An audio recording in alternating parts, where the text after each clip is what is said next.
আমার কলিজার টুকরা দুইটা সন্তানকে তারা খেতেও দেয় নাই। আমি সেই দিন থেকে আমার ব্যাগের ভিতরে করে আমি কাফনের কাপড় নিয়ে ঘুরি। দেখেন ব্যাগ খুলে দেখেন, আমি সেই দিন থেকে আমার ব্যাগের মধ্যে আমি কাফনের কাপড় নিয়ে ঘুরি। ইনশাআল্লাহ মরতে তো হবে, আমি মৃত্যুকে ভয় পাই না। আমি দেখাই আমার ব্যাগের মধ্যে সব। এটা কিসের কাপড় বলেন? এটা কিসের কাপড়?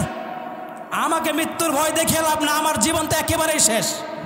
অর্থনৈতিকভাবে কোনো ব্যক্তিকে যদি দুর্বল করে দেওয়া যায়, তার আর কোনো কিছু থাকে?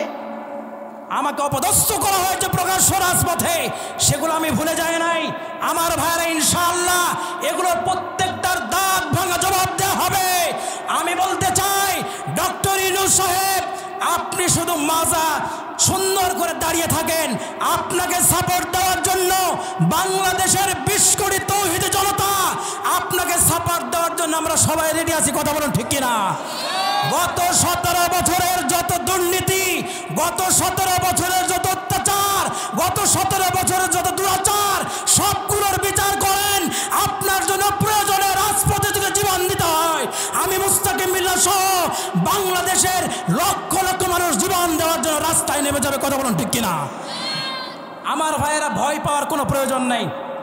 ইসলামের জন্য সকলে কাজ করেন, আর ভয় পাওয়ার কোনো দরকার নেই।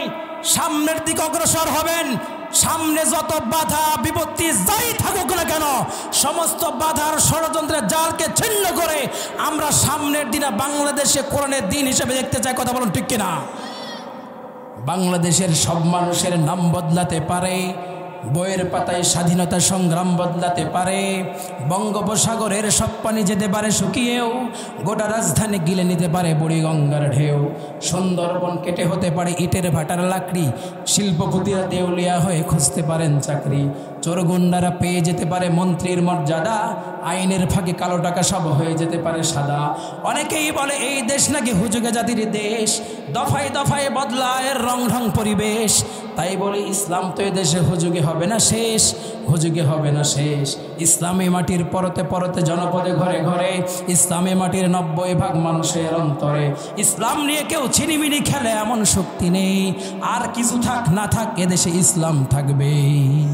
কথা বলা ঠিক কিনা? আওয়ামী লীগের নেতাকর্মীরা বিএনপি হতে পারে, অবাক হব না বিএনপি যদি নৌকায় সিল মারে। স্বার্থের হাত নাড়তেও পারে আইনের কলকাঠি, আবার রক্তে লাল হতে পারে আমার দেশের মাটি।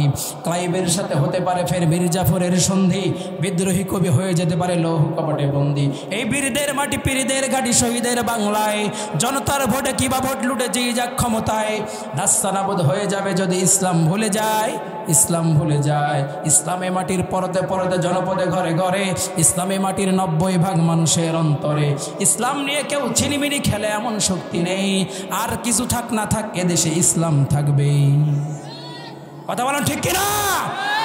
এই যশোরে, আমার জানা মতে যশোরে অনেক মানুষকে গুলি করে পঙ্গু করে দেওয়া হয়েছে, তাই না? গুলি করে পঙ্গু করে দেওয়া হয়েছে। এগুলোর প্রতিবাদ আপনারা করেন। আমরা বলি আওয়ামী লীগের সাধারণ যে সমস্ত মানুষগুলো আছে তারা কিন্তু নিরপরাধ, ঠিক কিনা? অপরাধ করেছে বড় বড় যে সমস্ত রাঘব বোল তারা। এখন এই সমস্ত ছোট ছোট চামচারা যদি আগামীতে তাদের জন্য রাজপথে নামে, আমরা প্রয়োজনে বদরের যুদ্ধের সাহাবীদের মতো করে আমরাও কাফনের কাপড় নিয়ে আমরাও ময়দানে নামবো ইনশাআল্লাহ। তাদের এই দেশে পুনর্বাসন আমরা আর হতে দেব না।